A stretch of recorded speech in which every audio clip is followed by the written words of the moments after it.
Welcome everyone to the first meeting of the Citizens Advisory Panel for the Indian Point Decommissioning. I want to thank you all for taking time to come out this evening to understand this process that we're going to be dealing with going forward. The Citizens Advisory Panel was formed specifically as in an advisory capacity with whoever the owner of the Indian Point property will be. I'd like to just say something that's in our charter. The Community Advisory Panel is established to enhance open communication, public involvement, and education on Indian Point decommissioning issues. The CAP will serve as a formal channel of community involvement with Indian Point. And I think what needs to also be said is, and understood is, the NRC has the exclusive jurisdiction over the decommissioning of nuclear facilities. So we will not, this panel will not be have the jurisdiction of the decommissioning process. The discussions on this panel will not include educational things, will not include any real estate, will not include any development. This panel is solely for the decommissioning process of Indian Point. Supervisor Puglisi, pretty much quickly after the closure of the plant, formed the citizens panel to the community unity, and she has done a phenomenal job since then, and has really educated the community and all of us about the different aspects of the closure of a nuclear power plant. And I do want to say I want to thank Supervisor Puglisi and Superintendent Joe Hochreiter. I could not ask for two better leaders in the community to work with me on this, and we work together as a team, and it's been a great experience working with the two of them. Thank you so much. Thank you. The reason why this panel was formed is when the announcement of the plant came, I felt, and I'm sure many other people on this panel felt, that the community was left out of discussions and the different things that would happen with the plant closing. So I felt it was important to form a citizens advisory panel so that the community was understood what was happening, so that there was clear communication, and that we also had a voice. So this panel will be the voice of the community.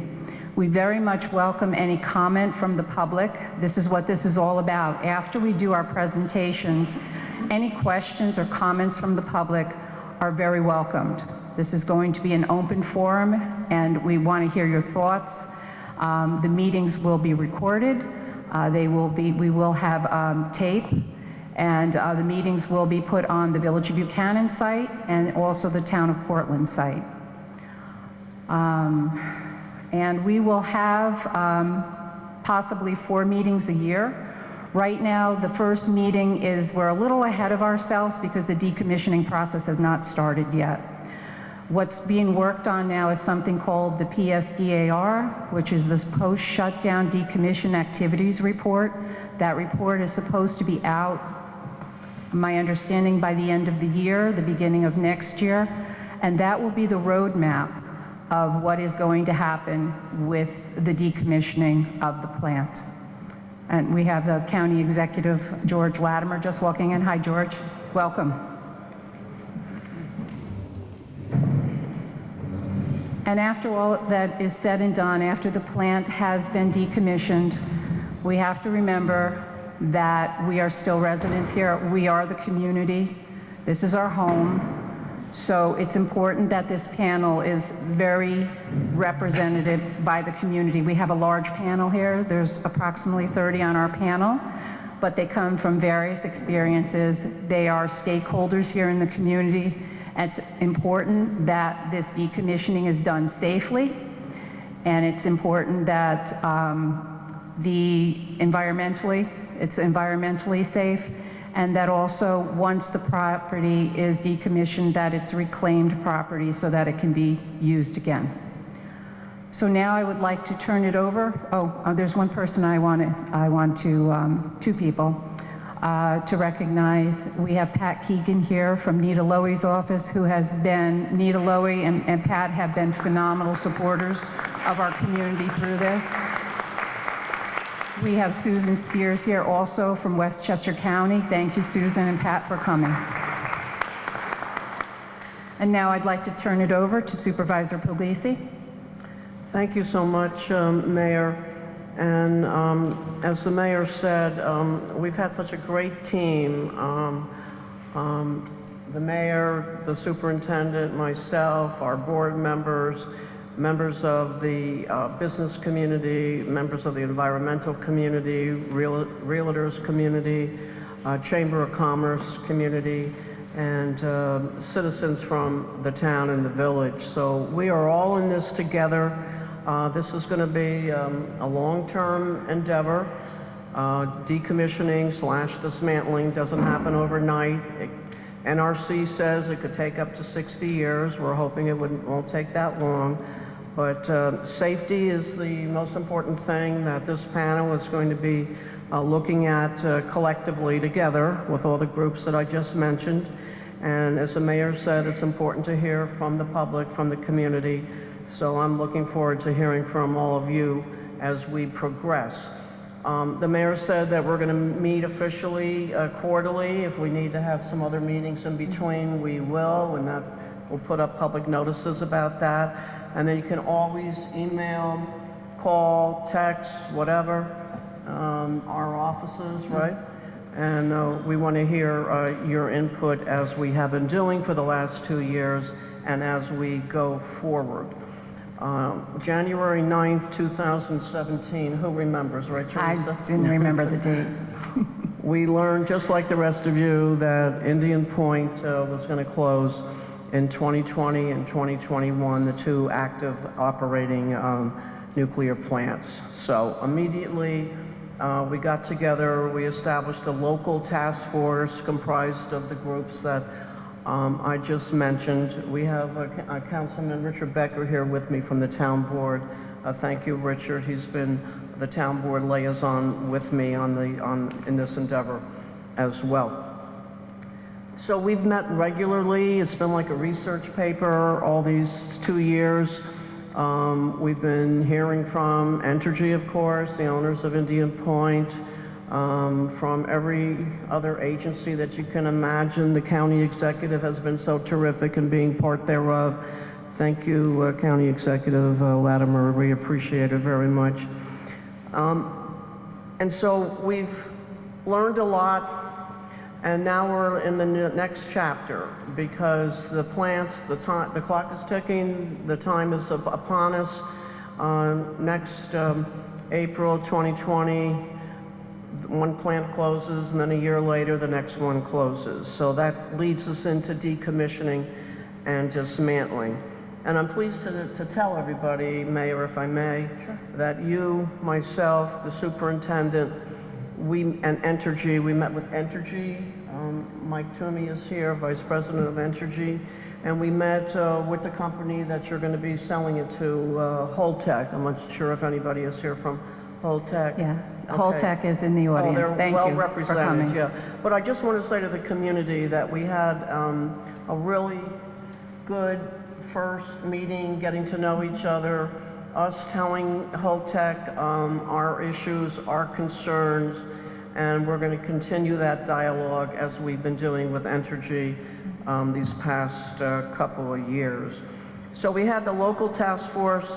We'll still have local task force meetings periodically, as well as our panel.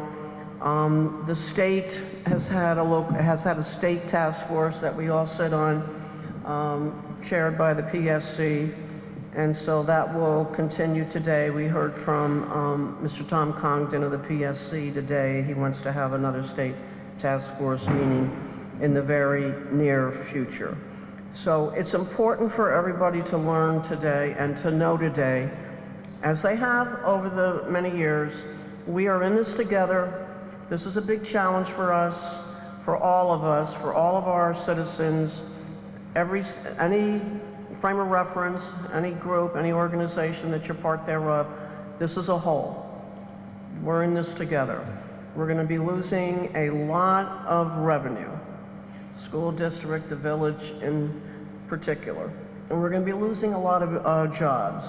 We have labor represented today. This is a big part of our endeavor as well, to make sure that good jobs can remain there. We mentioned that to Holtec the other day.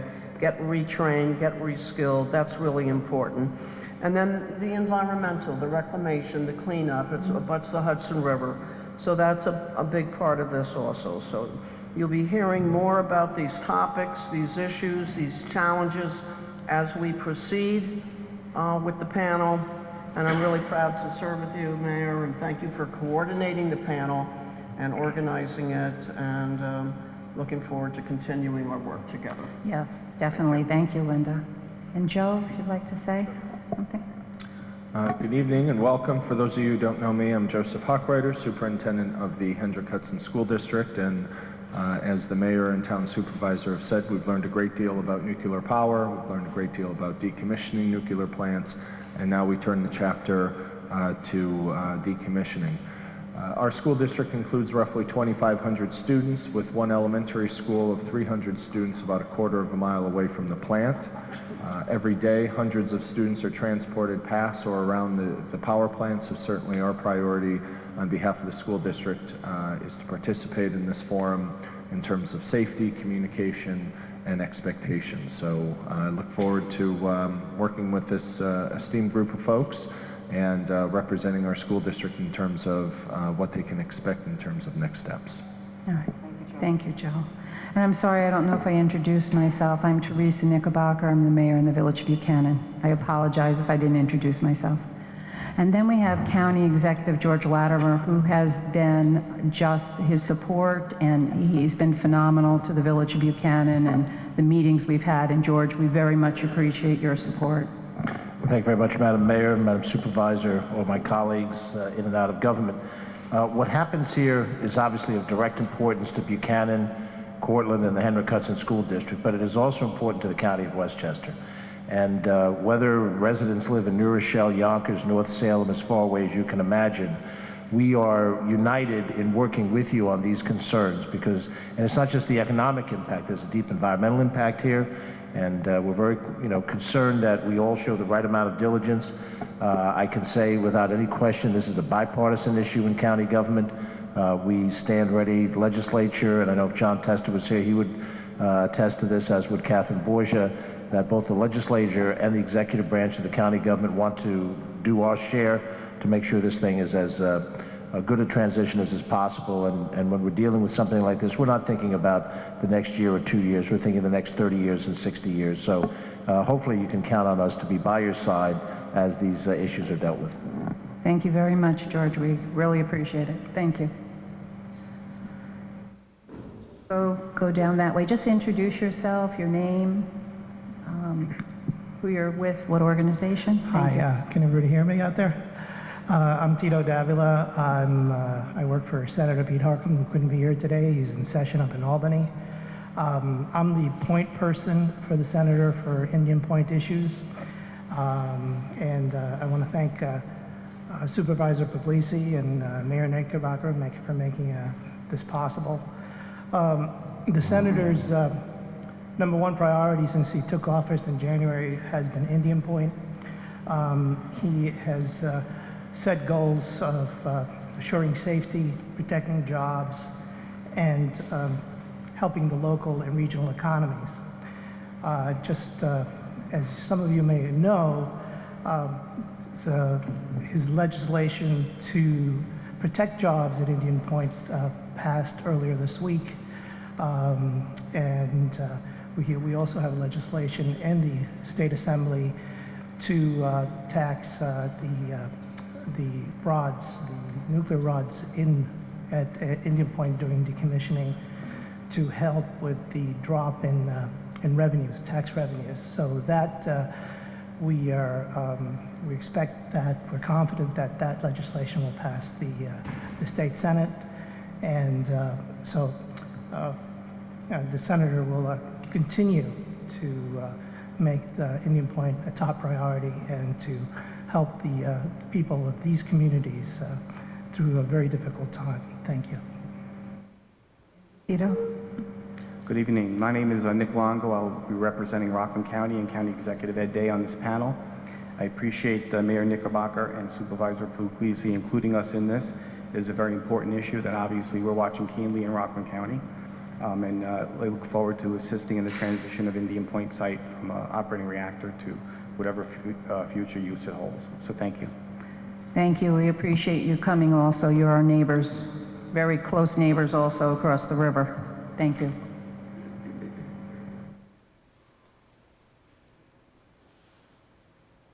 It's on. Good evening.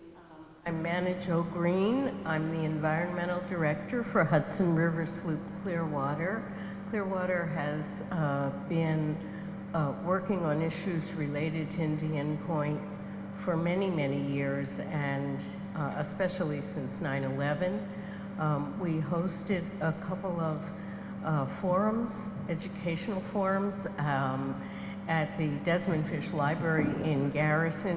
One was an overview of nuclear waste, and the other was on workforce development and just transition. We're deeply committed to the safest possible decommissioning and a just transition for workers, with as many as possible retained because of their institutional memory. And the other thing, I do moonlight as an Ulster County legislator, so I have a little bit of a sense of what it's like to sit on both sides of the desk. And the other thing I want to say is that we have also hosted 2 congressional briefings on this topic, and I will make available the website. It's eesi.org, where there is it's just rich with information that's relevant to this process. Thank you. Okay. Thank you, Manna. Hi, I'm Ivan Ward, and I'm Commissioner of the Verplank Fire District. Eileen Absinger, I'm a native of Buchanan, and I am very interested in how this decommissioning goes and how our residents and the neighbors and the county survive this. Good evening, Reed Outhouse, lifelong resident of the Village of Buchanan, also a 32-year member and Deputy Chief of the Buchanan Fire Department. Tonight I just saw my twins off to their senior prom, and that was a nice event, but when I'm on my way here, one of the things I'm thinking of is how's this process going to work? You know, safety aspects as a first responder, that's one of my top priorities. So I look forward to working with everybody going forward, and obviously safety is number one, and then we've got to keep the environmental impact and the economic impact in mind as well. So I look forward to working with everybody. I'm George Oros, recovering politician, here representing the town of Cortland as Economic Development Advisor. Should I throw? Okay. Thank you. Yes. Hi, my name is Joan Vogt. I'm sitting in for Mark Goodnow tonight. We're both on a community group called Power Through Cortland that sits on the Community Unity Task Force. And we have a great Facebook page. We disseminate information, and we're learning. And thanks. Hi, Don Dwyer, local resident, realtor, manager of a real estate office, and most importantly, the father of a daughter in the wonderful Hendrick Hudson School District. Hi, my name is Dennis Malice, president of Montrose Business Association. As well, I'm here as a liaison for all the small businesses at your delis, your pizzeria, your small gas stations. This way I have direct contact and information to feed back and forth. Thank you. Good evening, everybody. I'm Thomas Carey. I'm the president of the Westchester Putnam Central Labor Council. I'm also a business representative here at Local 21 Plumbers and Steam Fitters. Everybody, my name is Al Libitor. I'm a business agent with Teamsters Local 456. We represent approximately 200 million security officers at Indian Point, as well as some of the outside contractors who do work at Indian Point. A lot of the municipal workers in the surrounding area, the Village of Buchanan,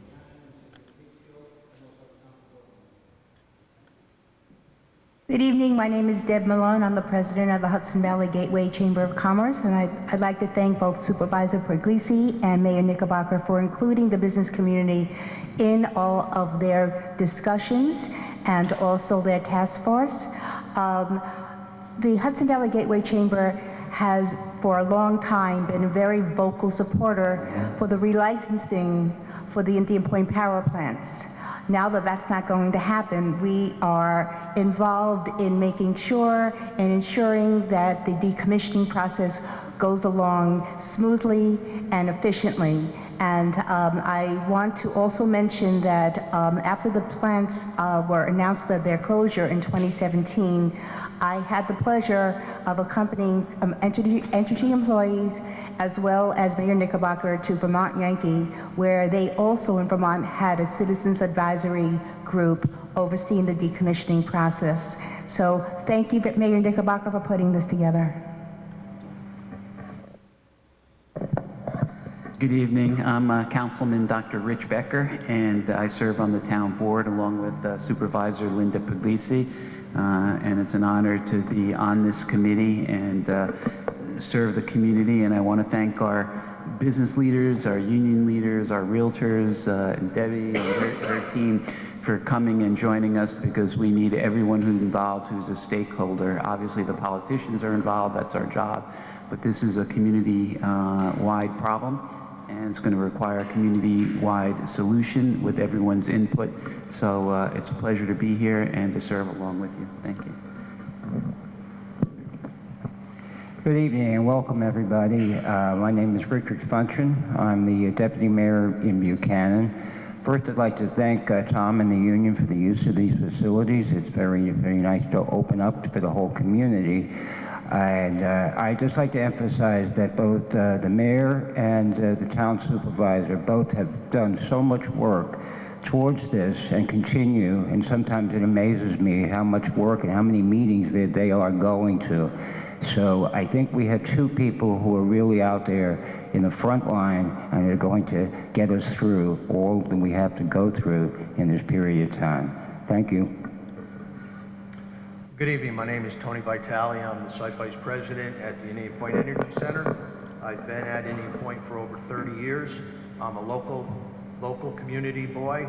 Went through Hendrick Hudson High School District. In fact, went to school in this very building. Looked a lot bigger back then, but I was here. Thank you. I'm Mike Toomey, Senior Vice President for Federal Policy, Regulatory, and Government Affairs for Entergy. And I've been involved in a number of these types of panels. Entergy had made the difficult decision to close the Vermont Yankee plant, and that plant shut down in late 2014. And we worked very closely with a citizens advisory panel for the local area around the plant. We ultimately sold that facility to a group known as North Star for decommissioning. That sale closed earlier this year. We also announced the shutdown of our Pilgrim facility in Massachusetts. That plant actually went offline for the last time on May 31st. We've got a citizens advisory panel that we've been working with in Plymouth for just about 2 years. And we are pursuing a sale of that facility as well. And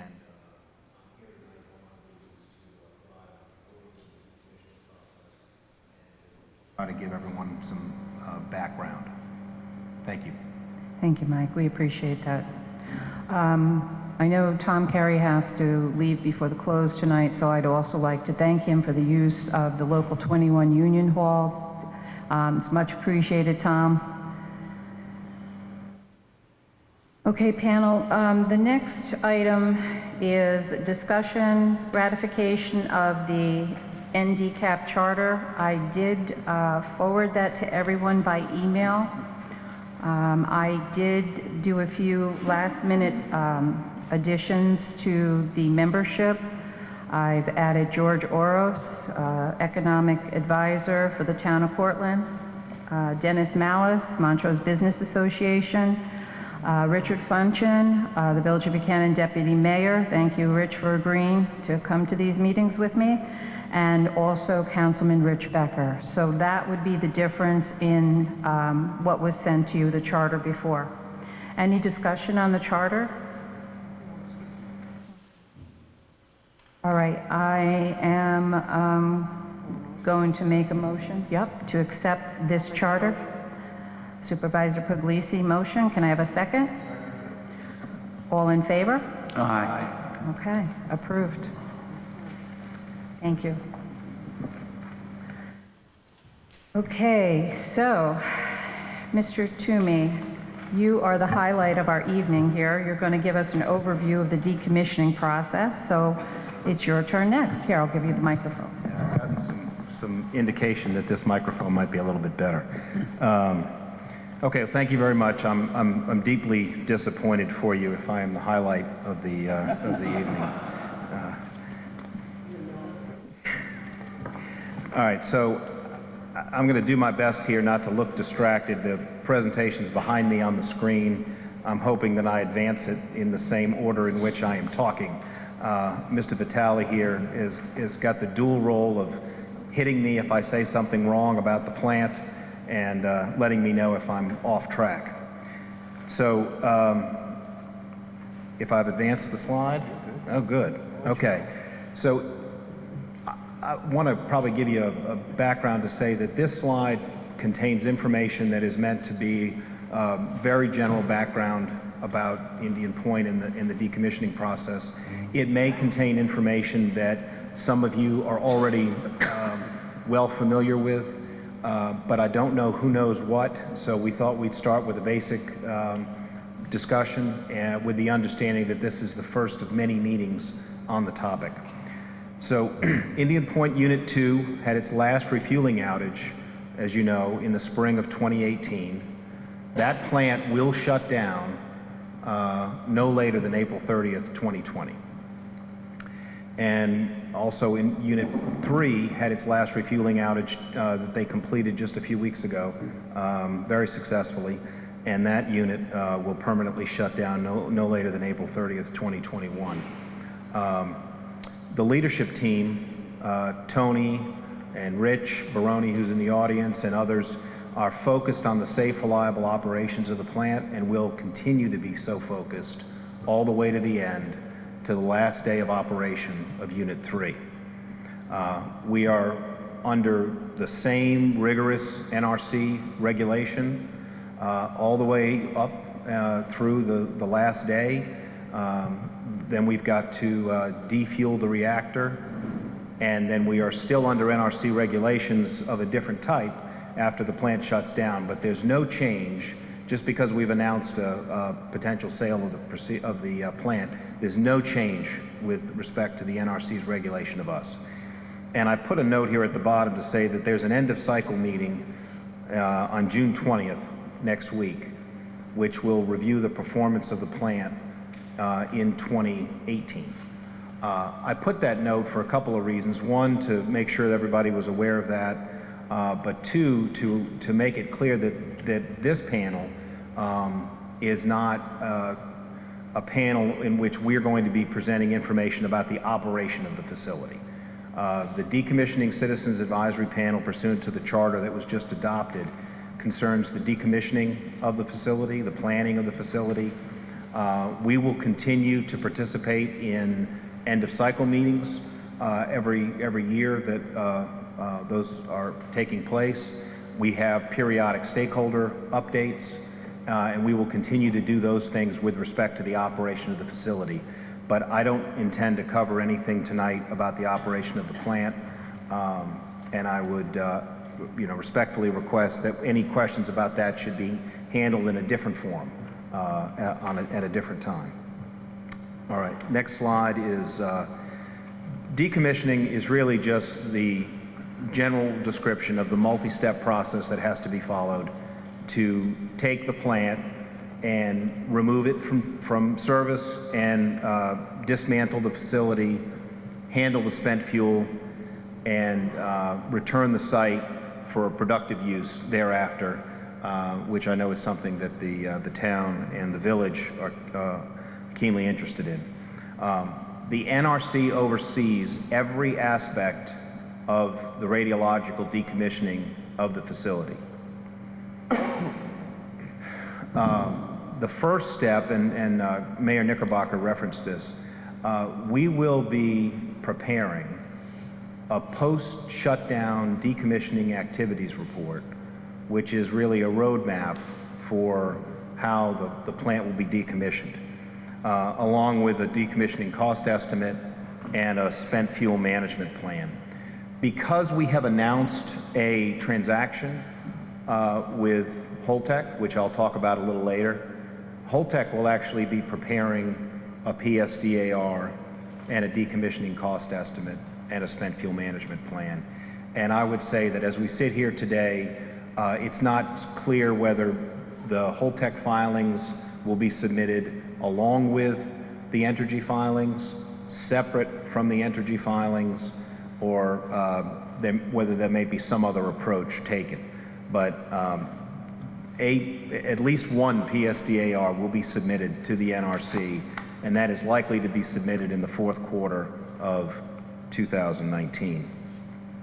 As I mentioned, the PSDAR is a description of the planned activities at the site, contains its schedule, contains a decommissioning cost estimate. It's a site-specific decommissioning cost estimate. There have been general estimates prepared over the years in connection with filings that were made at the NRC about the adequacy of the Nuclear Decommissioning Trust, but this decommissioning cost estimate is a site-specific decommissioning cost estimate that will be the controlling document with respect to how we approach decommissioning, or how Holtec approaches decommissioning. And the PSDAR will also include a discussion of environmental impacts. The decommissioning cost estimate, in turn, includes the costs, all the costs that will be incurred to achieve license termination, which is a determination by the NRC that it no longer is a facility subject to their jurisdiction. We also have spent fuel management costs reflected, and it will include site restoration costs. And there will be costs segregated by the different periods of time at issue.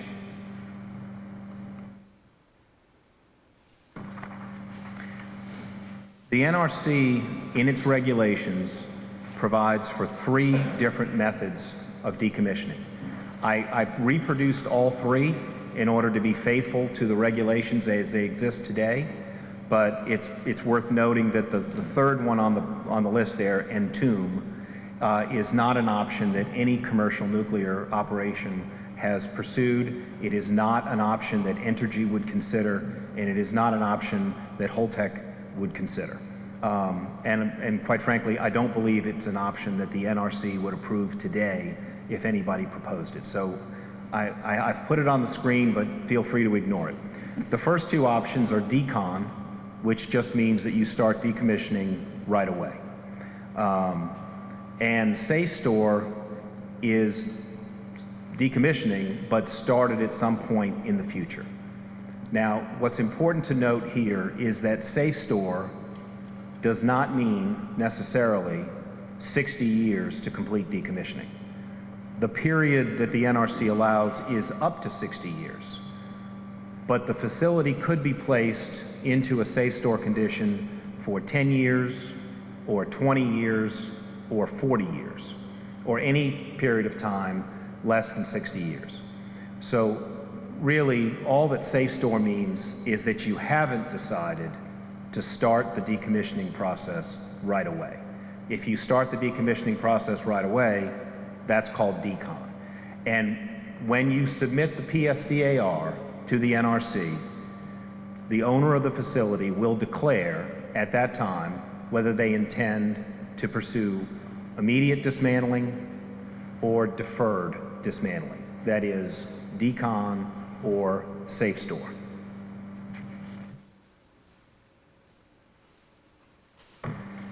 The Spent Nuclear Fuel Management Plan is written notification to the NRC, informing them of how the owner of the facility intends to manage the spent nuclear fuel at the facility. It is regulated, highly regulated by the NRC, and the objective of the spent nuclear fuel management plan is to put the nuclear fuel in a position to be picked up by the United States Department of Energy whenever the United States Department of Energy decides to fulfill its contractual obligation to pick up the spent nuclear fuel. It will also, in some detail, describe the schedule and the work plan by which Indian Point will take spent nuclear fuel from the spent fuel pool, that is wet storage, to dry cask storage at the site. So after the shutdown of a nuclear facility, all of the nuclear fuel within about 30 days of the shutdown of the facility is taken out of the reactor and put into the spent fuel pool. So if you think about Indian Point today, there is nuclear fuel in 3 places. There is nuclear fuel in the reactor at Unit 2 and at Unit 3. There is nuclear fuel in the spent fuel pools, and there is some nuclear fuel, some spent nuclear fuel out on dry casks in the large canisters with concrete pads that are pictured here on the slide. Within about 30 days of the shutdown of the facility, all the fuel is out of the reactors, and at that point there's only nuclear fuel in 2 places, either in the spent fuel pool or in dry cask storage on concrete pads at the facility. Once you have safely placed all of the spent nuclear fuel into dry cask storage, you have dealt with 98 to 99% of the radioactive material at a nuclear facility. And that's an important point to put into context the work that has to be done at the remainder of the site.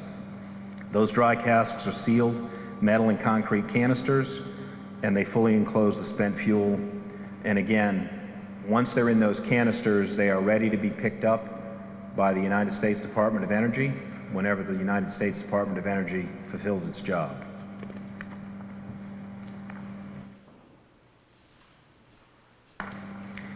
We currently have 48, I believe as of today, or as of this week, we have 48 casks at Indian Point holding spent nuclear fuel assemblies.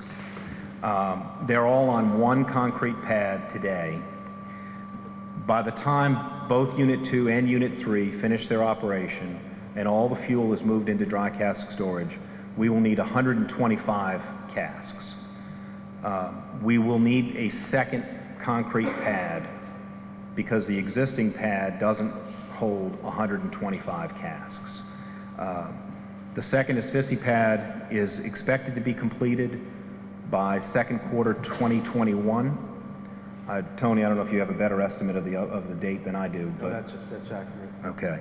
And when the spent nuclear fuel campaign is completed, the movement to dry cask storage, there should be 54 casks on the first pad and 71 casks on the second pad for a total of 125. And those 125 casks will contain all the spent nuclear fuel that was ever used at Indian Point Units 1, 2, and 3. Now, Holtec, and we've heard reference to Holtec today with respect to the sale, and I'm going to get to that in a minute. But what's important to note also is that Holtec is the company that we use at Entergy for managing spent nuclear fuel at Indian Point. We've also used them at Palisades, Pilgrim, and Vermont Yankee. They have 30 years of experience handling spent nuclear fuel.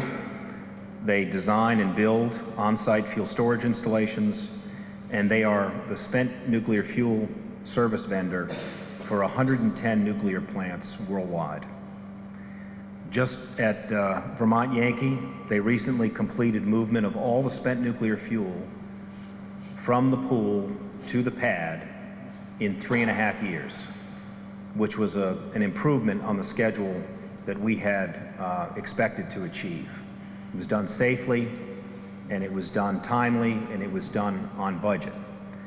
I'm going to stop here for a moment just to reinforce a point here.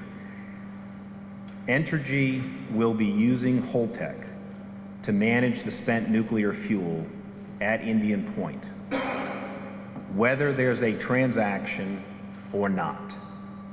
If Entergy remains the owner of Indian Point, Holtec will manage the spent nuclear fuel at the site. If the site is sold to Holtec, Holtec will manage the spent nuclear fuel. But whether there's a transaction or not, we will be using Holtec canisters. We will be using Holtec to provide the services. And so to the extent that folks have opinions about how Entergy ought to be handling its spent nuclear fuel, I just wanted to be fully transparent and make sure everybody understood from day one that how we manage the spent nuclear fuel is entirely independent of whether there's a transaction or not, because we will be using Holtec either way.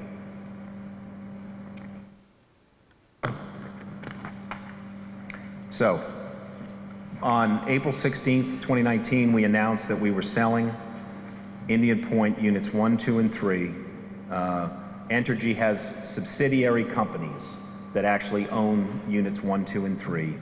We're going to sell those subsidiaries to Holtec subsidiary for decommissioning.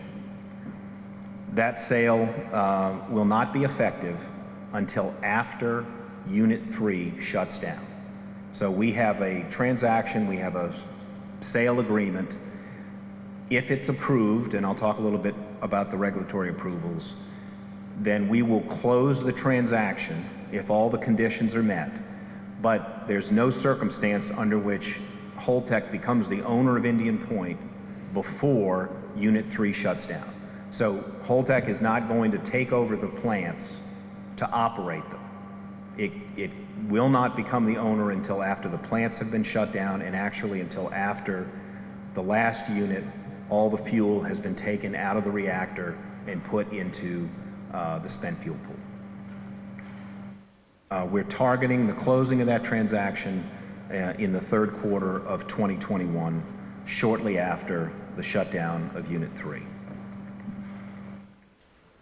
There are a lot of terms and conditions and a lot of items that relate to the sale. I'm going to highlight just a few. One is Entergy has committed to find a position within our company for every qualified Indian Point employee who is willing to relocate. I know there's been some discussion here about trying to keep people in the area, and we certainly understand that.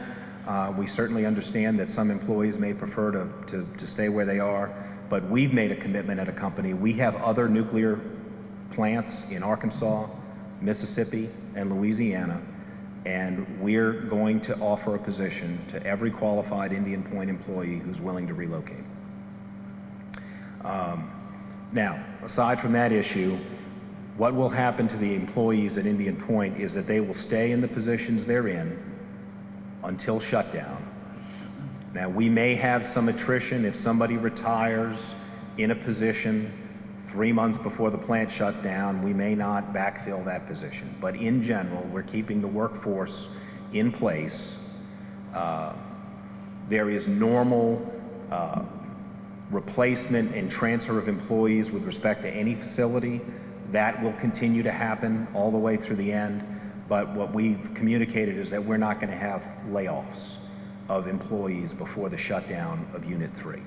But if we are successful in achieving regulatory approvals, and if we close on the sale of Indian Point, then the employees who remain at the facility at that time will become CDI employees, and I'm going to talk about that in a minute. That's the general contractor that Holtec has is going to enter into a contract, or may have already entered into a contract to do the work at Indian Point. So there will be a transition of the workforce at Indian Point after the plant is shut down and the fuel is moved into the spent fuel pool and out of the reactor for the last time. There will be a reduction in the number of employees at Indian Point. I don't have those numbers yet. I can tell you that at Vermont Yankee, it was about half. So we went from 600 employees to about 300 employees after we defueled the reactor. The numbers were about the same at Pilgrim when we shut down. Well, it will be the same at Pilgrim. We've just shut down and we've defueled the reactor. So I don't have all the numbers for you tonight, but you can expect that the little less than 1,000 employees that are at Indian Point today, when we get to the shutdown of Unit 3, there will be a substantial reduction in the number of employees because the nature of the work will have changed, and a number of those positions will no longer be needed because we're not operating a nuclear plant. Easy example I use is the senior reactor operator. When we're not operating the plant, we do not need a senior reactor operator. But the remaining employees, whatever that number is, those are the employees that we're talking about going over to the new owner under the terms and conditions of that movement. We have a number of employees who are covered by a collective bargaining agreement. If those employees' positions have not been eliminated because of the shutdown, those employees will continue to work, and the new owner has committed that it will honor the collective bargaining agreement in place. That's in the agreement that we have with Holtec, that collective bargaining agreement will be honored. Those collective bargaining agreements, plural, will be honored. We also have a payment in lieu of taxes agreement with the taxing jurisdictions. That pilot agreement will be assumed by Holtec, and they will honor that pilot agreement in the same way as if Entergy were to continue to be the owner of the facility.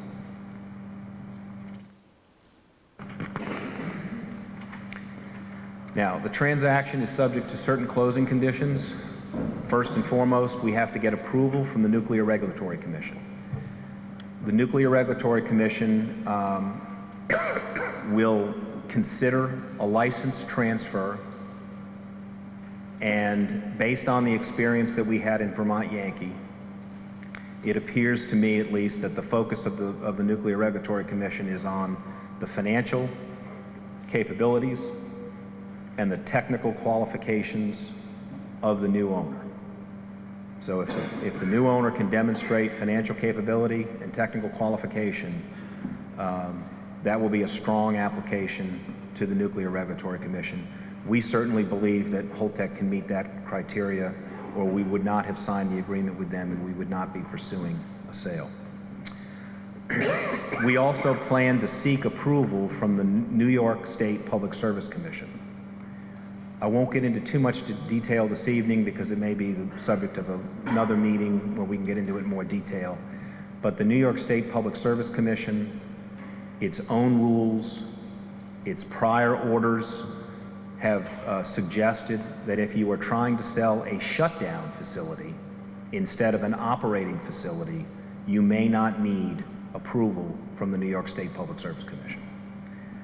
Given that uncertainty, we had a number of ways to approach the state on that issue.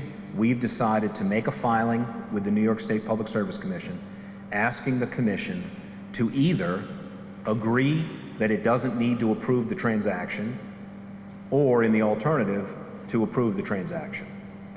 That should give everyone comfort that we are providing full transparency with respect to the transaction, and we are giving the Public Service Commission deference to make either one of those determinations. The closing is also conditioned on obtaining from the New York State Department of Environmental Conservation an agreement that Holtec's decommissioning plans are consistent with the applicable standards. And I won't try to shortcut that description. It's a rather complicated area of the law, environmental law. All I'll say is that Holtec intends to seek concurrence in a written agreement that the rules that apply to other facilities also apply to this facility, and that Holtec's decommissioning plan is consistent with those rules. That's a very general description. It's not meant to be an exhaustive description because, as I said, it's a more complicated matter than that.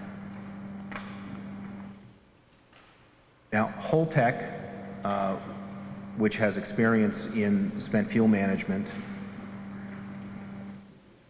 has formed a joint venture with a company known as SNC Lavalin, which is on a slide that's coming up, and they've created Comprehensive Decommissioning International, CDI. You'll hear a lot about CDI.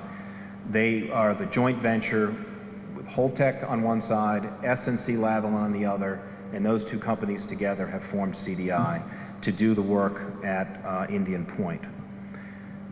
Holtec does not have a specific schedule available yet, but it plans to do the decommissioning decades sooner than Entergy would if we remain the owner and we select the safe store option with a maximum 60-year period. They'll provide a more detailed timeline when they submit the PSDAR in the fourth quarter of 2019 or the first quarter of 2020. Holtec representatives are in the audience tonight.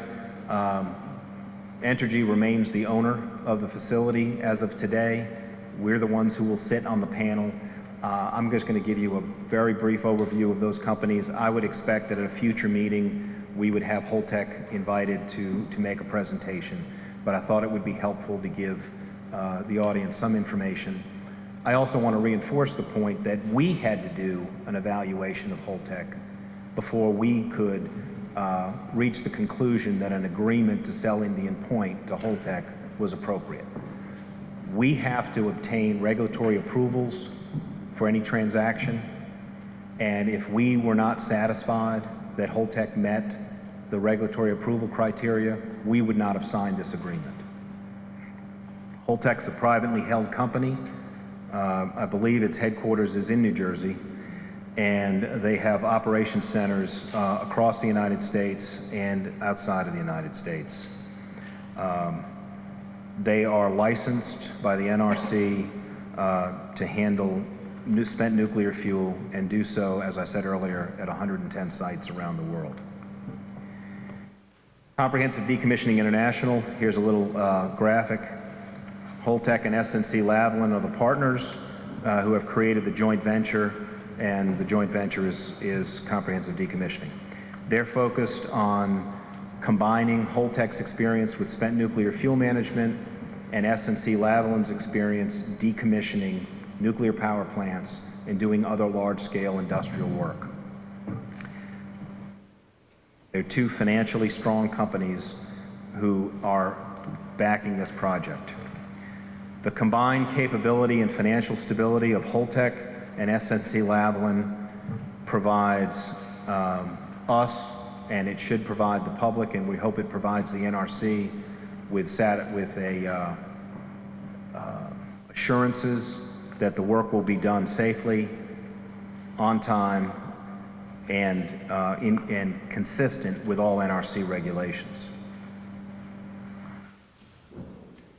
Holtec has 30 years of experience handling spent nuclear fuel. They've got experience designing and building on-site fuel storage installations. As I've noted a couple of times, they provide spent nuclear fuel services to 110 nuclear sites worldwide, and they're the only CASC certificate holder that's performed all the dry storage implementation work with in-house resources. They're very experienced with one of the most important aspects of decommissioning, which is handling spent nuclear fuel. And again, once you've handled the spent nuclear fuel, you've dealt with 98 to 99% of the radioactive material at the site. And what's left to be dealt with is largely buildings and other infrastructure that has to be torn down. SNC Lavalin, which is made up of a number of companies that it's acquired over the years, including Atkins, has been involved in a lot of cleanup, demolition, and remediation projects in the US and Canada, and multiple research reactor decommissioning projects in Canada. Here's just a map. I won't spend any time on this, but it just provides the overall view of Holtec's worldwide spent nuclear fuel experience. And then the next slide, which is an important one, talks about the experience of SNC Lavalin, Atkins, that family companies on decommissioning nuclear facilities. They decommissioned the individuals who work at this company were involved in Big Rock Point Nuclear Plant, which is in Michigan. That facility, Big Rock, is actually gone, and it's just an asphyxie pad now with spent nuclear fuel on it. We actually own Big Rock. It was decommissioned before we bought the Palisades nuclear plant. They, again, the experience at SNC-Lavalin covers the decommissioning of 22 nuclear power reactors in the United Kingdom. They've supplied water treatment expertise at Fukushima, and they've provided reactor services and refurbishment at the CANDU, which is the Canadian fleet, worldwide. So where does that bring us? It brings us to a point where you've got spent fuel management expertise with Holtec. You've got Holtec Decommissioning International, which is the subsidiary to whom we are selling the facility, and CDI doing the decommissioning and dismantling work, which is the joint venture with SNC-Lavalin. One thing that's important to note, Entergy has no experience decommissioning nuclear power plants. That's not a business that we're in. If we continue to own this facility, it will be owned by a company that has never decommissioned a nuclear power plant. I've been around this issue long enough with Vermont and Pilgrim. I know that there's some concern about new companies coming in to do this work who do not have decommissioning experience. It's important to remember that neither does the current owner. And the two companies that we're selling this to in their work together have far more experience than we do. Entergy could certainly acquire that experience.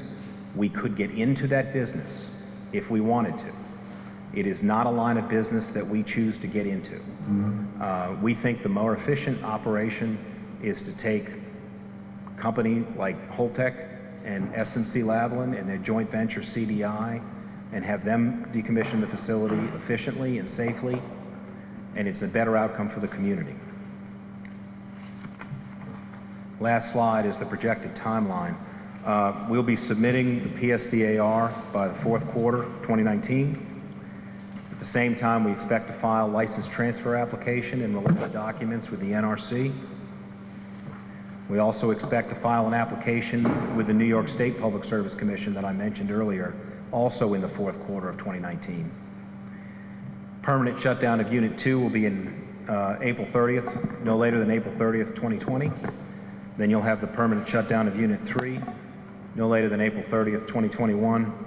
And if we get the regulatory approvals, and if all closing conditions are met, we would expect to close the transaction shortly after the shutdown and defuel of Unit 3, so sometime the end of the second quarter, in June of 2021.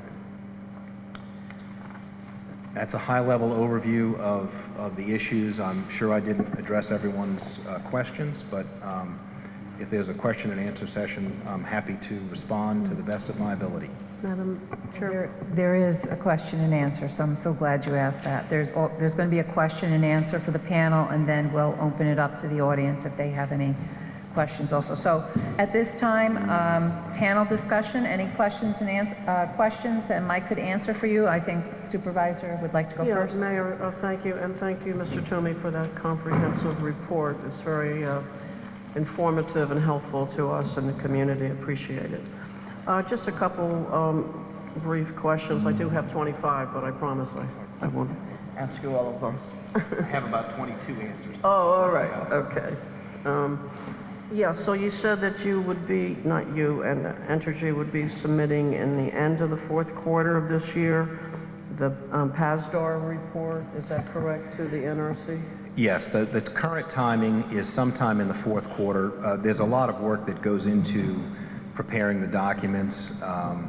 There's a lot of subject matter experts at the company who are involved. People at the Indian Point site need to be involved. and other company representatives, and just our experience with preparing those documents, we're giving ourselves a soft target of the fourth quarter of 2019, which is really, any time between October 1st and December 31st. And Holtec will also be preparing a filing of its own. Is that a public document at that time? It will be a public document once we file it with the NRC. And then the time frame, you submit the report to NRC, and the NRC is the approving entity of the sale to Holtec? Yeah, we submit the PSDAR to the NRC. They accept it. They don't actually approve it. But with respect to the license transfer, that they do have to actively approve, the license transfer. And that's between Holtec and NRC, or is that well, we make the filing. We make the filing jointly with Holtec, asking the NRC to approve the sale. I see. And the transfer of the licenses from Entergy, who currently has the license, to Holtec to be the new owner. And that the NRC has to approve. So both companies are involved in that filing. I see. I just want, the community to understand this procedure. It is complicated, obviously. And I'm just curious about the security element of the spent fuel rods and of the entire facility. Entergy stays the controlling force entity of the security until you turn over the plants to Holtec? That's a great question. The security of the spent nuclear fuel, and really any other part of the facility, is governed by very strict requirements from the NRC. As long as we are the owner of the facility, we will comply with all of those NRC requirements and ensure security and safety of everything at the plant.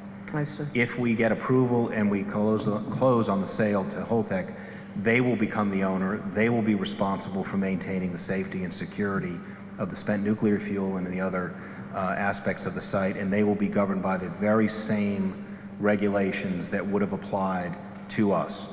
Now, the nature of the security and safety rules changes as a plant transitions from an operating plant to a decommissioning plant. There are still important safety and security requirements. They're just different, and the compliance with those does not depend on who the owner is. If we remain the owner, we'll have to follow the NRC regulations. If Holtec becomes the owner, they will have to comply with the safety regulations, and the regulations are the same. That's really good to know. It's important. The mayor, in her opening remarks, had said safety, safety, safety is a priority. And then we're pleased, I'm sure I can speak for the superintendent and the mayor, we're pleased that you're going to be going to the state PSC as well for acceptance, receiving and filing approval, if that's the right word or not. But and you're doing that on a voluntary basis, so we're delighted to hear that, because we view it as voluntary. We view it as voluntary. I don't know how the PSC views it, but we'll find out. Okay, because we all need checks and balances, so that's important to all of us as well. Thank you, sir.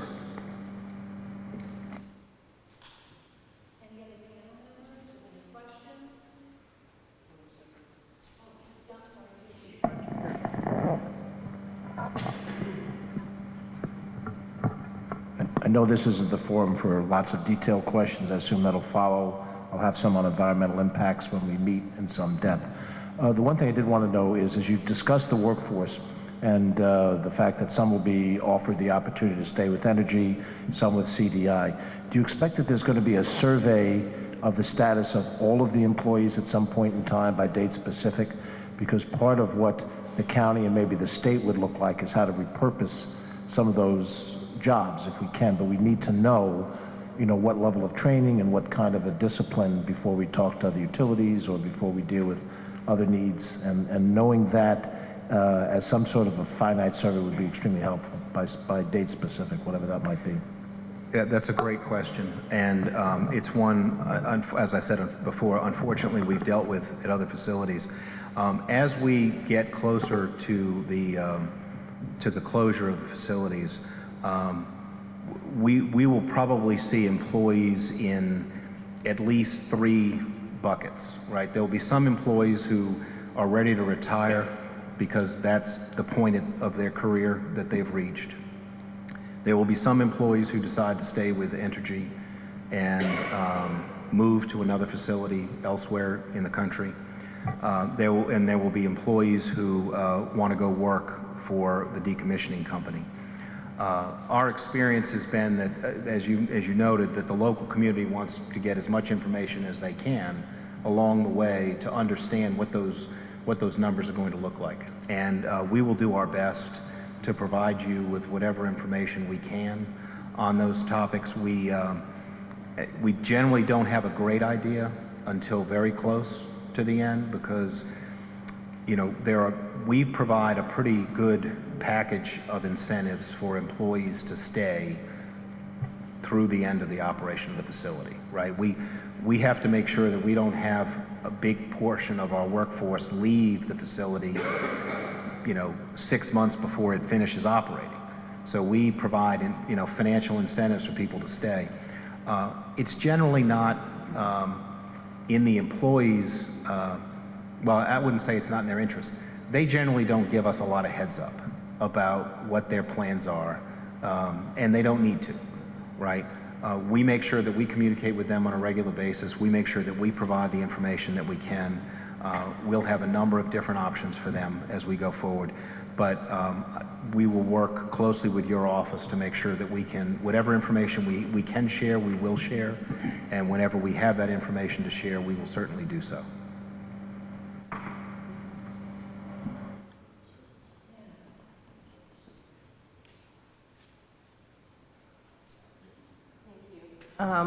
I want to say that from the research and self-education that I've done, that I was familiar with and appreciative of how well organized this presentation is. I want to just back up to a question about the New York State Department of Labor at the task force meetings, the New York State closure task force meetings, said that there would actually be a plan for every single employee, and I'm actually directing that question to them, but I just want to know, is that well in progress? Because you said it would be hard to say, to know the details until very close to closure. So every employee at Indian Point will be given options. Some of the things that Mike has talked about in trying to get as far ahead of this as we can. We've recently run an open house at the facility where every arm of the corporation was represented, briefing all of our employees on opportunities within Entergy Nuclear, outside of Entergy Nuclear. Although every one of those opportunities requires relocation.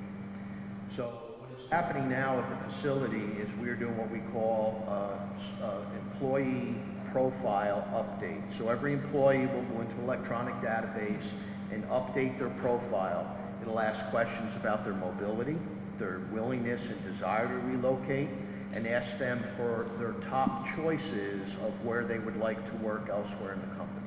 That will begin to give us some sense of how many of our employees desire to stay with Entergy, how many would like to leave completely due to retirement, or how many would prefer to stay on, whether it be with the new owner or elsewhere in the community. So those are the kind of things that Mike was talking about, and you know, I don't know how much of that we'll be able to share, but our intent is to, our desired intent is that these employees want to stay with Entergy. We invest a lot of capital in them. However, we also are sensitive to the professional and personal impacts plant closures bringing on every employee and their family, and so we want to help them to make the best decision for themselves and their families, and we will support them in any way that we can. Additionally, we'll be offering additional training outside of what we would normally train our employees at to operate and maintain a nuclear power plant. Those are in our works going down the road. Questions, if I may? Sure, please. The first, of course, from Clearwater is about the fish studies. And when you mentioned DEC, I remember that monitoring of fish and fish kill from the intake. Where are we with those fish studies? And is that information available? And this, of course, comes from a Clearwater board member who cares a lot, and we're dedicated to. Well, I don't know that I can answer the question completely, but the sturgeon monitoring, if that's what you're referring to, those modifications are complete and in service. And if Rich is nodding his head back there, I guess the contracts are leaded and the surveys are underway. It's complete? Yes. Okay. I would have to say the modification installation per the agreements are done, and the vendors selected and has been on site doing the necessary surveys. I've not seen those numbers, but they've been on site. So you're not looking necessarily at before or after. You were doing the studies, a modification was recommended. And was installed. And was installed. Was installed, yes. Okay. And then the other concerns I have are really threefold. One is at the decommissioning briefing in Washington, D.C. for Congress, Admiral Len Perry talked specifically about problems with canisters. First of all, that they are thinner than, for example, the canisters that are used in Europe, 5/8 of an inch thick versus 12 inches to 18 or 19 inches, that they are getting scratched, that there was an incident where a canister got hung up and it took a while before they could get it into its receiving cask. And the other concerns are regarding the rapidity of decommissioning. Some of the scientists that we've been in communication with are recommending that when a facility has high burn-up fuel, for example, Indian Point has been using high burn-up fuel, and Oyster Creek and others, that fuel should stay cool in the fuel pools for 5 to 10 years. When we hear 3.5 or 2.5 or 3.5 years to fully decommission a facility, that means that there's no problem in moving the old fuel. We have 40 years of fuel stored in fuel pool for Unit 2 and Unit 3, and that should be moved. But we are concerned about moving high burn-up fuel prematurely, and so those are my concerns. Oh, the other concern that I just want to raise, and if people are interested, I can find more information and send it to the chair to share. But in terms of financial viability, there's been a lot of problems in Canada around SNC Lavalin, and including the Prime Minister was involved, and he's someone who I would otherwise have very high regard for. So I think we need to dig deep in.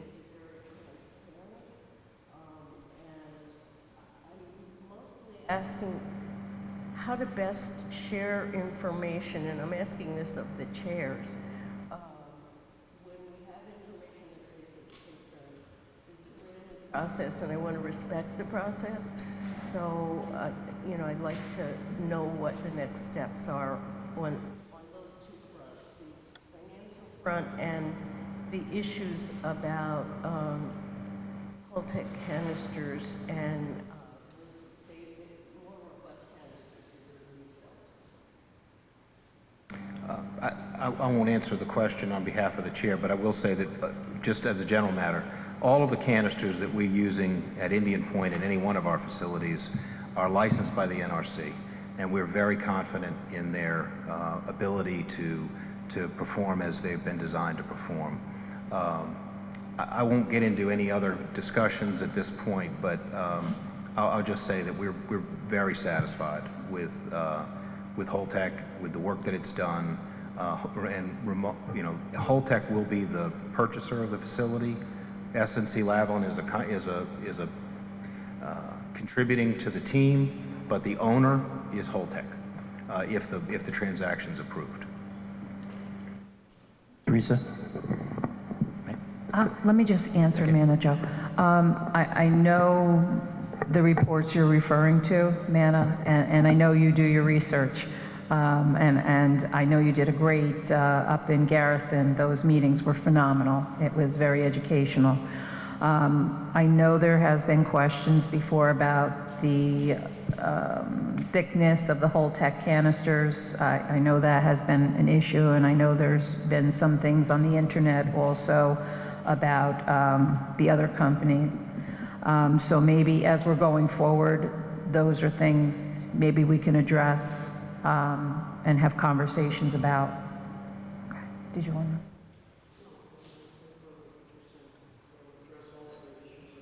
to? Thank you, Mayor.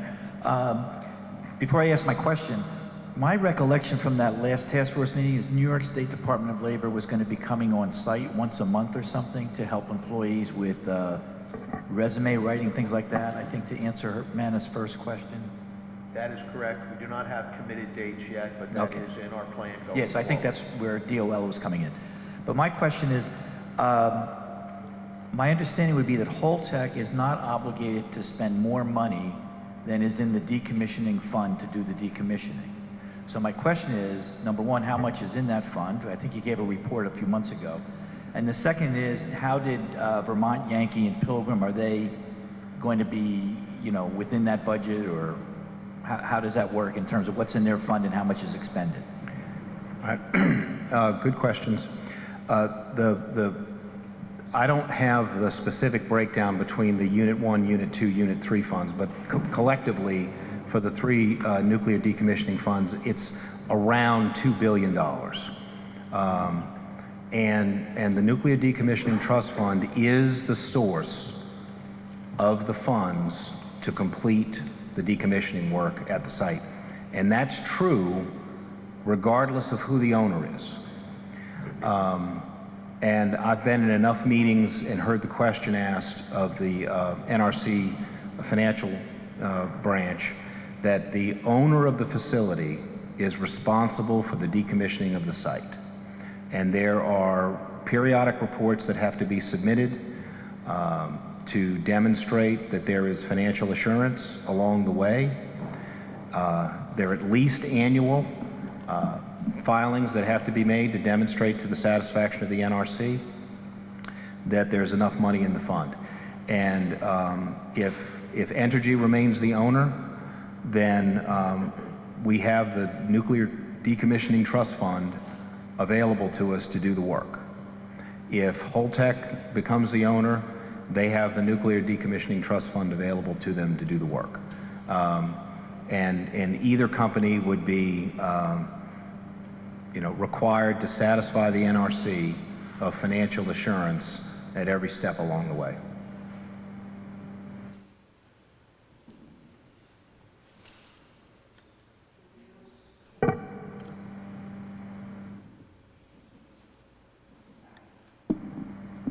Hi, just two quick questions. The first one is if you could just talk about emergency preparedness, like during this transition, because it's going to transition really quickly.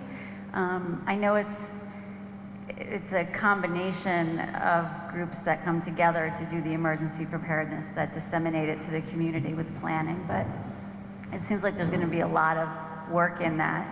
My second question is, I know Manager mentioned something about thickness of canisters, and I think a lot of people in the community are concerned about things like that. My question is there going to be a time during this panel or during this process where the community could even take part in that at all, could even have any feedback on that or motivate any change on that if there was an opportunity to do so? I'm going to start with the last question first, and then I'm going to answer your first question, and I'm going to ask Tony to jump in on the first question. You know, the obligation to manage spent nuclear fuel is on Entergy. We are the company that is responsible to the NRC to manage that spent nuclear fuel within the regulations and guidelines that the NRC requires. We have made determinations of which company to use. We are using a canister system that has been approved by the NRC. The professional, independent, scientific experts at the NRC have, certified that these canisters are safe. Obviously, anyone can have an opinion really on any subject, but just to be perfectly blunt, I don't think we would not be putting ourselves in a position where we were going to change a business decision when we have the professional, independent, scientific expertise of the NRC confirming that these canisters are appropriate for use and are in use at 110 nuclear facilities around the world. I think that it's fair to say that we view this panel as a terrific opportunity to hear community concerns and to provide an opportunity for people to tell us what they're concerned about. If there are things that could be done in a number of different ways and still be consistent with our business plans, we will certainly listen to the community. We have to keep in mind that we are the ones who are answerable to the NRC. If anything went wrong with the spent fuel canisters, we would be the ones, and Holtec would be the ones who had to answer to the NRC. Some of the folks who blog about these topics are not accountable for maintaining the safe operation of the facility. And the people who are required to do that, I think Tony and his team do an outstanding job every day of keeping this community safe. Now, your first question was about emergency planning, and I'll just say at a high level, there's an emergency plan in place today for the facility while it's operating. There will be a different emergency plan in place once the reactor has been entirely defueled and a certain amount of time has passed with the spent nuclear fuel in the spent fuel pool. Somewhere between 12 and 18 months, 17 months, the risk of a rapidly unfolding event diminishes effectively to zero, and the emergency plan transitions to reflect that fact. And as has been done at other facilities around the country, we will make the appropriate filings to reflect that, and we will maintain all of the safety and security requirements that are appropriate and that are necessary under the NRC regulations, and we will do that as good stewards of the Decommissioning Trust Fund, because once the plant shuts down, any additional activities that we undertake, that comes out of the Decommissioning Trust Fund. But Tony may want to answer that or amplify what I've just said, or even correct what I've just said. No, that's absolutely correct. Whomever the owner of the facility is, the regulatory requirements for emergency planning will always remain.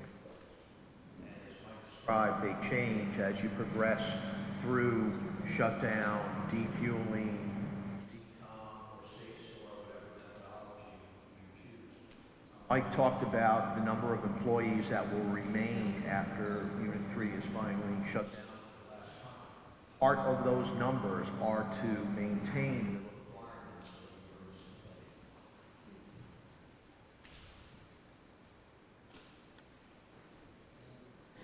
So during the decommissioning, there's buildings coming down, and a whole other, besides the nuclear waste being handled and put in. So what happens to all the things that have been exposed to radiation, vehicles, tools, building components, reactor components? Where do they go?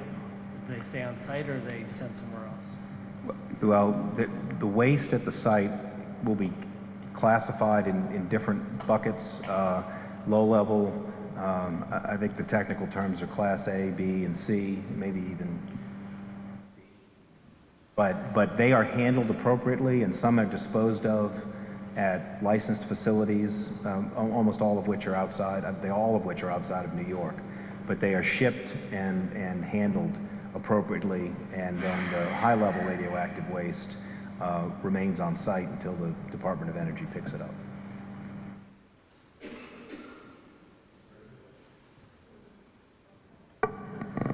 Okay, no other panel members with questions.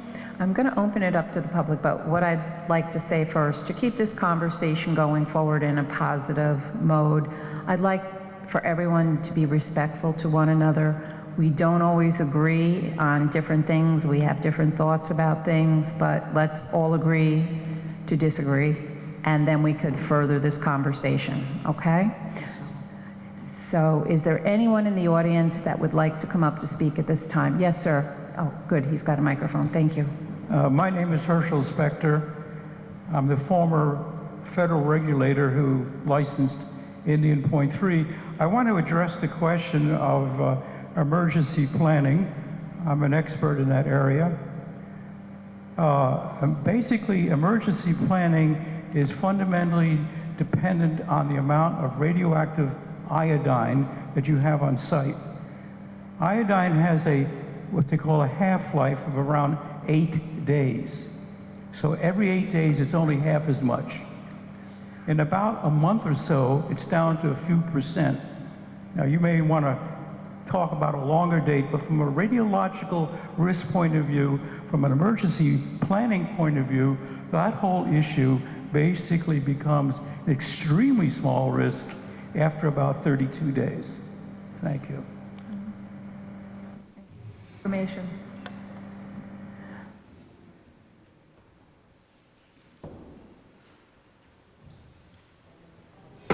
Nobody filled out the...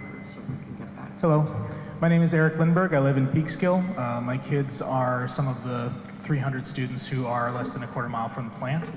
I came here tonight because when I was looking at the charter that was published online, I noticed, and you've restated now several times this evening, that this panel has declared itself as having no power. No authority to enact change, no authority to make demand, conduct oversight. The owners of the plant will conduct themselves in whatever business they choose without having to be beholden to this panel. My concern is that the NRC is the weakest it's been in a generation. The Department of Energy is being actively dismantled from the inside. There is no significant oversight over this process that would satisfy this community. We have learned from events in elsewhere, at Zion, at Connecticut Yankee, and other places, that the business model of decommissioning a plant is to drain as much money from the decommissioning fund as possible and to produce as little work as possible at the site to meet the regulations provided the NRC, which are out of date and which are constantly evolving in the scientific sphere. My concern is that this is one of the most powerful group of people I've ever been in a room with. Legislators, executives, business leaders, labor leaders. If you guys want to have oversight of this process, we are in New York State, one of the highestly regulated states in the world, in the country. If you go back to your positions of power, you have the opportunity to form actual oversight structures, a citizens oversight board, independent oversight committees that can review this process, make demands, monitor, investigate, report to the Public Services Commission, and if necessary, take legal action to do not just what is the regulatory requirement, but what is actually best for this community. By 2060, the Union of Concerned Scientists thinks that parts of the Indian Point site will be flooding twice a year. Are those concrete pads in a position where they'll be vulnerable to that type of flooding? By that time, will we need buildings on site to cover the casks? Will we need additional security and additional environmental concerns? I understand that there's a business motive for both Holtec and for Entergy to maximize their profits here, but we have to live with those consequences. You may be beholden to the NRC, but if we get a cancer cluster here, if we get a fire at Indian Point from the gas pipelines that are running underneath the site, right next to the dry cask storage, we live or die by those consequences. And so I would like to ask everyone assembled here today, if you are in a position of power, state, county, legislature, executive, work on getting actual oversight. An advisory panel is fine, but we will suffer the consequences if this is not done right. We have a very narrow window of opportunity to make this happen. Mayor, could I just? Sure, absolutely. Just a second. Yeah. I thank you so much for, from your heart. I appreciate that very, very much. And I can assure you that we're committed to doing just that. All right, this is our first meeting to let the public understand that we are going to be having this oversight. We wanted you to hear the process from the perspective of the company, and the prospective new company I think is important. So as we proceed, I can assure you that I am not shy. I'll be asking hardball questions. We have a lot of departments in the town government, our code enforcement, our town engineer, our attorney, our scientists. We're going to be asking all of these hardball questions as we proceed, and we'll be disseminating. It's important for the mayor and I, we're going to be disseminating this information back to you. We want to hear your questions as we go forward. This was our first meeting of this panel, and it was more or less an introduction of what our goals are, and to hear the process from the industry. Okay, thank you. And I appreciate your comments. I understand what you're saying, but this is a process. We will be asking questions. We're not going to be a passive group here. We will be the voices of the community. So I respect what you just said. So I'd like more people to come up to understand what's going on in this process. It's a lengthy process. The decommissioning part hasn't even started. I've had the opportunity many times to be on the property. A couple of months ago, Jeremy Basso is here with me, and Eileen Absinger, who's on the Buchanan 2021. We did a tour of the plant. We saw the spent fuel casks. We actually got to go into, when they were refueling, we got to actually go into the top of the reactor, which was fascinating, to say the least. I'm not a nuclear scientist. I seen the level of where those casks are in relation to the river. They're up. Tony or Mike, can you tell me how many feet? It's substantial. And if that floods, we got a lot of other problems. We're pretty much done. But I respect that, because we're thinking of Fukushima, the things that happened there. But I've seen the canisters. Also, this panel will also have the opportunity at some point to go and do a site visit too. And we're just like you. We raise our families here. We're concerned about this safety. I brought up a security question to Mr. Toomey. We have fire departments represented here on the panel. They're critical in this discussion, as our other emergency services are. Anytime you want to come in and discuss it further with me, I basically live at the town hall, so. What's that? Prepared to file lawsuits if you do not have your main questions answered in a satisfactory way. Are you prepared to take regulatory action, file lawsuits, take kinetic action? We on the town board, we're prepared to do anything to protect this community. And also the village board, because we are the host community. This is our home. Like I said, after the decommissioning process is over, everyone else who comes in and has comments from other areas, this is our home. This is where we live. This is where our families live, our friends live. This is where I've lived there all my life. So, you know what? We all are major stakeholders in this being done right, being done safely. because after all is said and done and all decommissioned, everybody's gone, this is our home. Mayor? And we're prepared to spend money to do so also. Yeah, Mayor, I just want to comment also, I share those concerns, and, you know, as a member of the town board, to reiterate what Supervisor Puglisi said, and I've said this at previous meetings that we've held, there are 2 other task forces, that my primary role, I believe, of government is to protect the health, safety, and welfare of the community. So everything you outlined is paramount in our minds, and we'll do anything we need to do to keep this community safe. I think we do have good connections to both state and federal government. We have representatives from congressional offices here, and we will transmit our concerns, and the supervisor and I in particular have been in contact with our representatives to Washington, trying to secure funding, trying to ensure a safe transition process. I do have one comment, though, for our for energy representatives tonight. I know tonight was dedicated to an overview of the decommissioning process, and I appreciate that.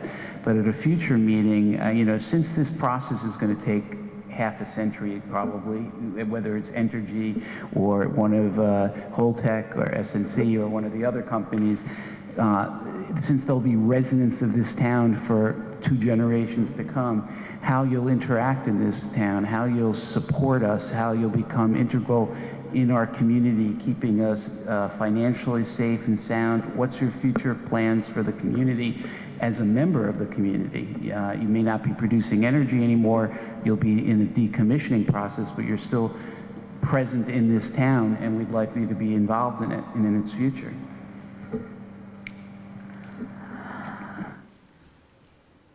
That is a question, right, Richard? How will they be involved going forward in the at a community? future meeting, I don't want to put anyone on the spot tonight, I don't think that's fair, but at a future meeting, come back and say, okay, we're here with you for the next 50 years during decommissioning.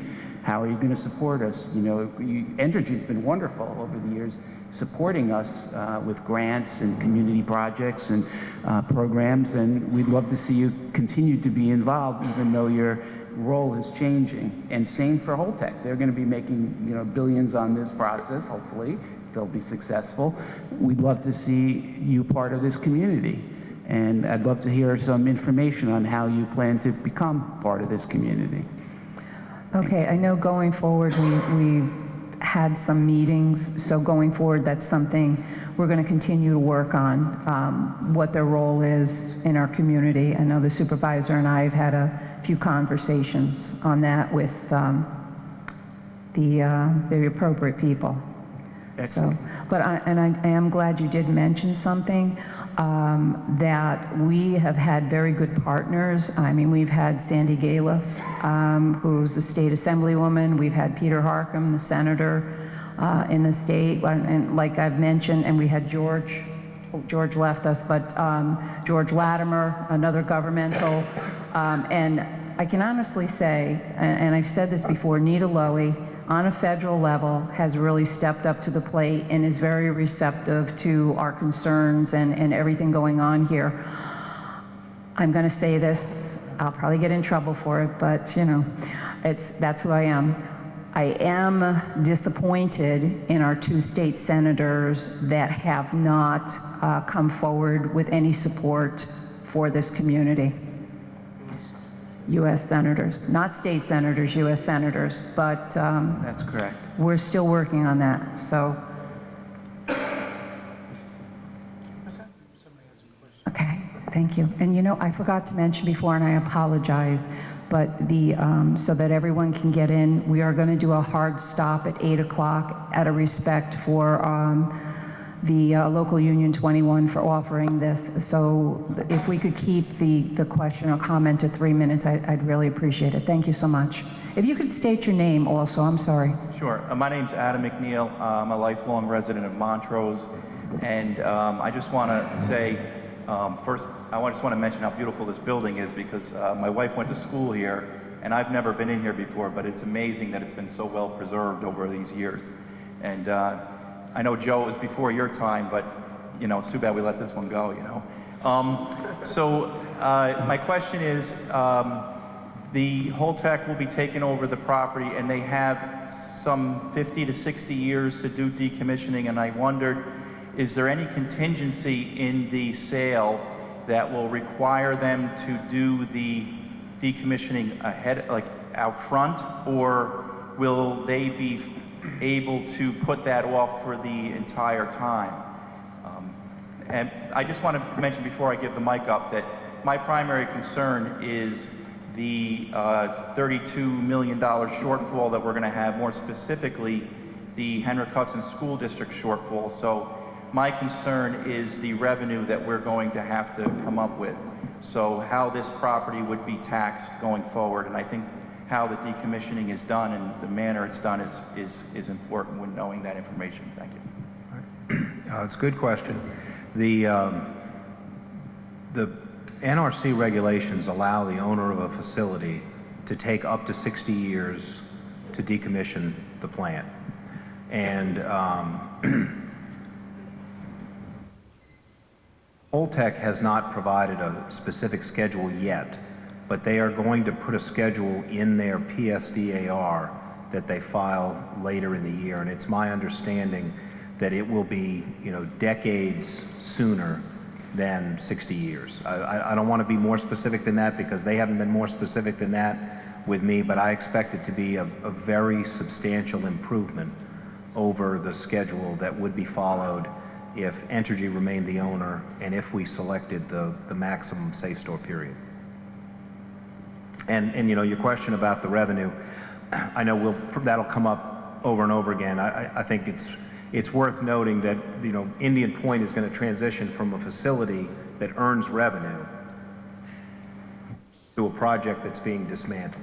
So there are other resources, I think, available to this community from the state that may help address the gap. But as a going concern, the business will no longer be making any money. It'll just be spending the money that is in the trust fund to complete the decommissioning.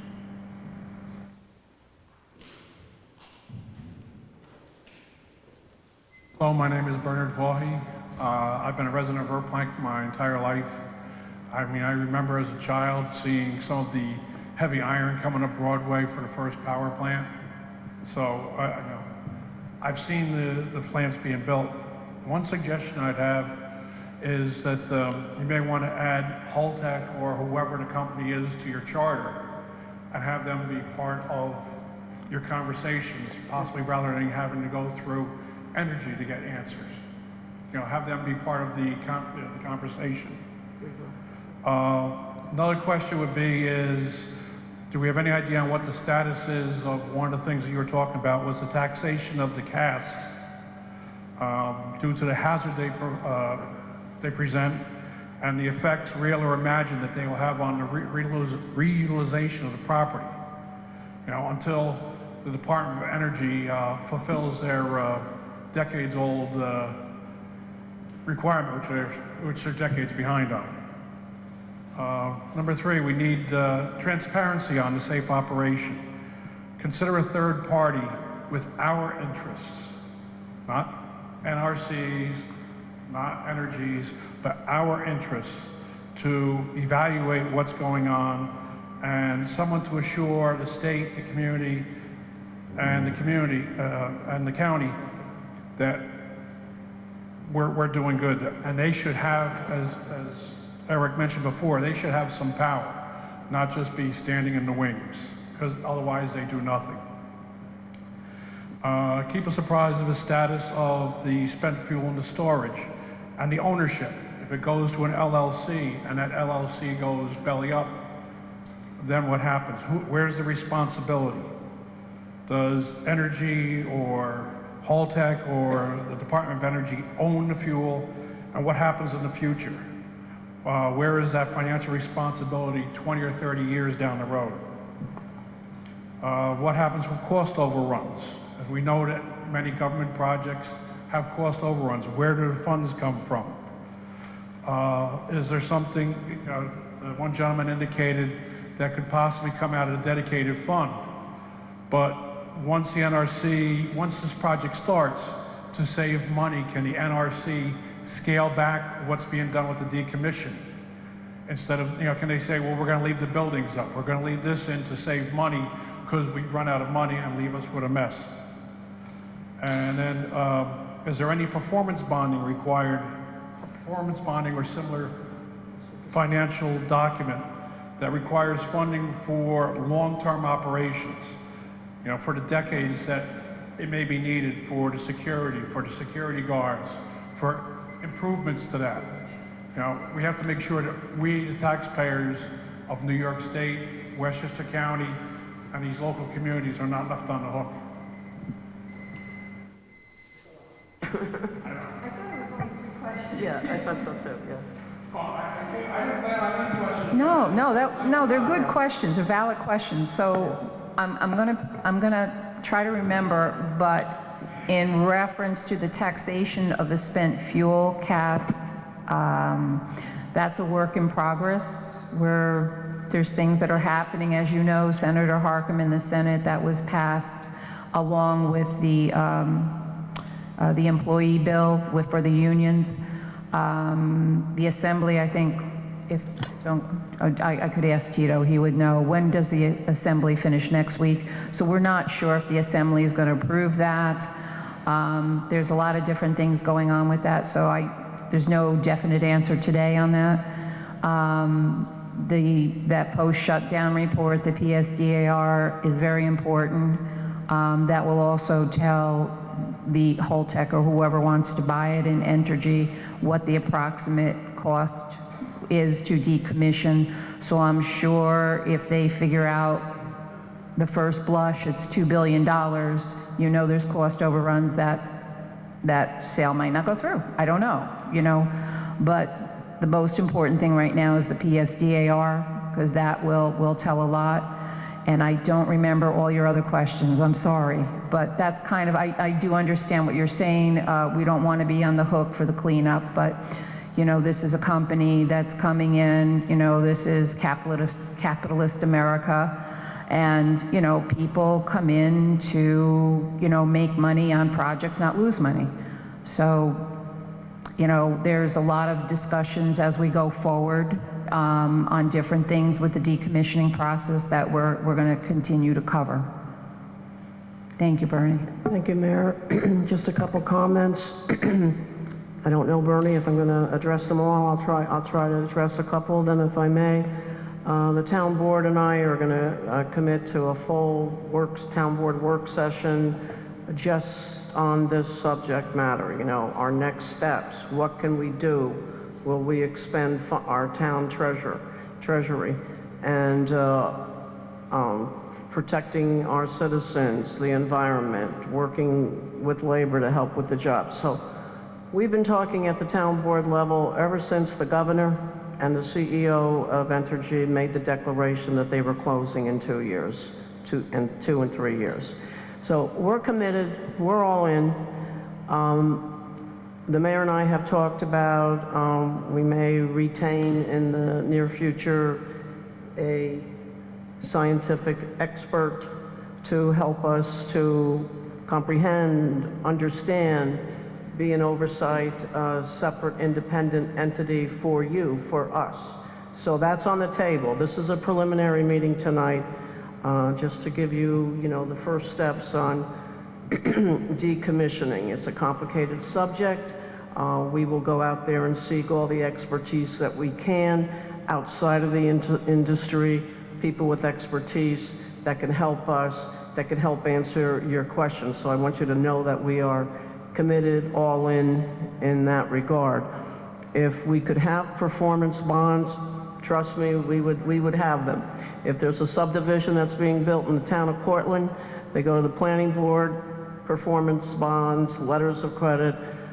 We can do that legally, no problem. If the NRC, with the infamous pipeline, you all remember, if FERC, if they were to allow the local governments who were here on the front lines to have those performance bonds, rest assured we would do that. But I don't know if we can. We'll ask those questions. We certainly deserve it. We certainly deserve it. I'm still waiting to have a meeting with the governor. I've been asking for 2.5 years now. I have to get that off my chest. I'm sorry. He was pronounced that Indian Point was closing, and the PSC, his state agency, has been good enough to meet with us regularly. But we need to sit down with Governor Cuomo, tell him our concerns, our challenges, our issues, and to see what he can do to assist us. Town of Cortland has expended $160,000 on economic consultants to help us bring in more businesses to chip away at the $32 million a year that we're all going to be losing.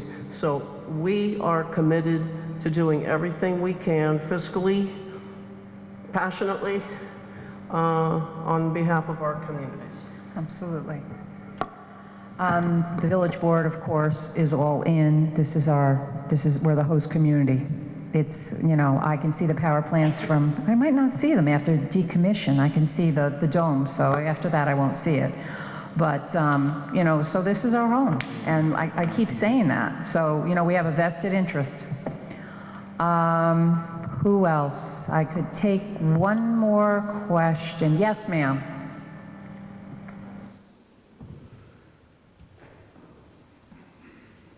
Hi, my name is Janelle McNeil. I just have a question. What's the end result after everything is done? Is that going to be a clean slate of land that has not one building on it, not one piece of, you know, the casks? What's the end? The end result, the original agreement when the plants were put in, just a little history. The plants, I believe Con Edison bought in the mid-50s. The first plant, Unit 1, went active in 1962, and we were one of the first commercial power plants to go live in the country. What's going to happen is the agreement was that the property would go back to a quote-unquote park-like appearance because it was a park before that. As we go forward, the Village of Buchanan Board, the Planning Board and Zoning Board would look at some of the buildings, of course not the reactors and everything that was used for the plant, but there are a few buildings there that are like the training building that might be able to be reused by another business. But that as we go down the road, if the company that's buying Holtec allows some of the property to be subdivided and let go, that's when we'll have those conversations at that point. So if it's a perfectly good building and somebody can use it and rent it, then of course that would be taken down. But a lot of the structures that they use for the manufacturing of electricity, you know, there's no sense in having those there. The spent fuel, what I would like to see, but you know, as we all know, and we've talked about this, the Department of Energy, that is their responsibility to find a final repository. You've heard about Yucca Mountain. You've heard that talked about for years. I understand that the president put in another $100 million to look at the potential of opening that up. It hasn't happened in 30 years. I don't see it suddenly happening. You have, which is common knowledge, Holtec is looking to open up an interim storage area in New Mexico. That's in front of the NRC now. If that gets approved, that might help us be able to get that spent fuel out of the property sooner. But really, the responsibility is the Department of Energy. They have not fulfilled their obligation. So that's why you see in many of the nuclear power plants across the country, you have them with spent fuel. And no community wants to keep the spent fuel there because what the ultimate goal is to redevelop the property. And that portion of the property wouldn't be able to be redeveloped until that gets off. So remember that the Con Edison property is 240 acres. The plants, the 3 plants, are mostly in the middle section of the property. So we're kind of hoping after the PSDAR report comes out that maybe the new owner would be agreeable to selling off parts of that, which would help all of our tax base, because then that could be developed. But the Department of Energy is just not fulfilling their obligations. So there's a lot of things going on in the nuclear field with the spent fuel. And then you get to the situation of, so, okay, there's a place to put it. So now how does that get transported? So this is not something that's going to get resolved quickly. We're looking years down the road before that finally gets resolved, unfortunately. Okay, we're good. It's 8 o'clock. I want to thank the panel members. I really appreciate your willingness to serve on this panel. I want to thank the audience for their participation. And I just want everyone to know that this panel will ensure the safe decommissioning to protect the community and the environment. And we will announce the next meeting sometime in the fall. And we'll see if Holtec is prepared maybe to come and present. If not, the NRC has agreed to come and do a presentation. Thank you, Mayor, so much. Thank you. This is the beginning of the new chapter. Yes, it is. On a motion to close the meeting? I'll make a motion. Second? All in favor? Aye. Thank you, everyone. Okay.